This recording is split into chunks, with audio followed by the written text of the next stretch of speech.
Inguinal hernia. Inguinal hernia എന്ന് പറഞ്ഞാൽ ഉള്ളിലുള്ള ഇൻറ്റേർണൽ ഓർഗൻസ് പുറത്തേക്ക് പ്രൊട്രൂഡ് ആകുന്നു. അതായത് വീക്കായിട്ടുള്ള അബ്ഡോമിനൽ മസിൽസ് വഴി ഇൻറ്റേർണൽ ഓർഗൻസ്, ഏറ്റവും നല്ല എക്സാമ്പിൾ ഇൻറ്റസ്റ്റൈൻ പോലെയുള്ള ഓർഗൻസ് പുറത്തേക്ക് തള്ളി വരുന്നു, പ്രൊട്രൂഡ് ആകുന്നു. അതാണ് ഇൻക്വൈനൽ ഹെർണിയ. ഇത് ഏറ്റവും കൂടുതൽ പുറത്തേക്ക് വരുന്നത് നമ്മുടെ ഇൻക്വൈനൽ കനാൽ വഴിയാണ്. ഓക്കെ, ഇൻക്വൈനൽ ഹെർണിയ ഉള്ള ആൾക്കാർക്ക് സാധാരണയായിട്ട് നല്ല വേദനയായിരിക്കും. പ്രത്യേകിച്ച് ഇവർ കഫ് ചെയ്യുന്ന സമയത്ത്, ഇവർ സ്നീസ് ചെയ്യുന്ന സമയത്ത്, ഇവർ ബെൻഡ് ചെയ്യുന്ന സമയത്ത്, ഇവർ ഹെവി ലിഫ്റ്റ് ചെയ്യുന്ന സമയത്തൊക്കെ ഇവർക്ക് നന്നായിട്ട് വേദന എടുക്കും. ഇവർ കാണിക്കുന്ന സിംറ്റംസ് എന്ന് പറയുന്നത് ബൾജിങ് ആണ്. പ്യൂബിക് ബോണിൻ്റെ രണ്ട് സൈഡിലും ബൾജിങ് വരാം.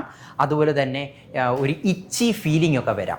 ഈ ബൾജിങ് ഏറ്റവും കൂടുതൽ കാണുന്നത് ഈ അപ്രൈറ്റ് പൊസിഷനിൽ നിൽക്കുമ്പോൾ, അതുപോലെ തന്നെ കഫ് ചെയ്യുമ്പം, സ്ട്രെയിൻ ചെയ്യുന്ന സമയത്തൊക്കെയാണ് കൂടുതലായിട്ട് കാണിക്കുന്നത്. ഈ പ്രൊട്രൂഡ് ചെയ്യുന്ന ഇൻറ്റസ്റ്റൈൻ ചില സമയത്ത് ചില പേഷ്യൻസിന് അത് സ്ക്രോട്ടത്തിലേക്ക് തള്ളി വരും. അങ്ങനെ വന്നു കഴിഞ്ഞാൽ അവർക്ക് ടെസ്റ്റിക്കിൾസിലൊക്കെ വേദന എടുക്കാറുണ്ട്. എല്ലാ പേഷ്യൻസിനും അല്ല, ചില പേഷ്യൻസിന് ടെസ്റ്റിക്കിൾസിലൊക്കെ പെയിൻ എടുക്കാറുണ്ട്.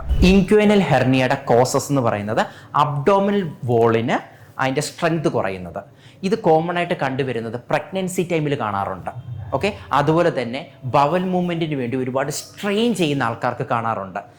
കുഞ്ഞുങ്ങൾക്ക് ജന്മനാ തന്നെ ഈ അബ്ഡോമിനൽ ബോളിന് സ്ട്രെങ്ത് കുറവാണെങ്കിലും ഇങ്ങനെ കാണാറുണ്ട്. ഇത് പ്രിവെൻറ്റ് ചെയ്യുന്നത് വെയിറ്റ് മാനേജ് ചെയ്യുക, വെയിറ്റ് കൺട്രോൾ ചെയ്യുക, ഹെവി ലിഫ്റ്റിങ് അവോയ്ഡ് ചെയ്യുക, നല്ല ഫൈബറുള്ള ആഹാരം കഴിക്കുക, അതുപോലെ തന്നെ സ്മോക്ക് ചെയ്യാതിരിക്കുക. ഇതൊക്കെയാണ് ഇതിൻ്റെ പ്രിവെൻഷൻ. ചെറിയ രീതിയിലുള്ള ഇൻക്വൈനൽ ഹെർണിയ ആണെങ്കിൽ ജസ്റ്റ് ഡോക്ടേഴ്സ് മോണിറ്റർ ചെയ്യത്തേ ഉള്ളൂ എന്തെങ്കിലും കോംപ്ലിക്കേഷൻ ഉണ്ടാകുന്നുണ്ടോ എന്ന്.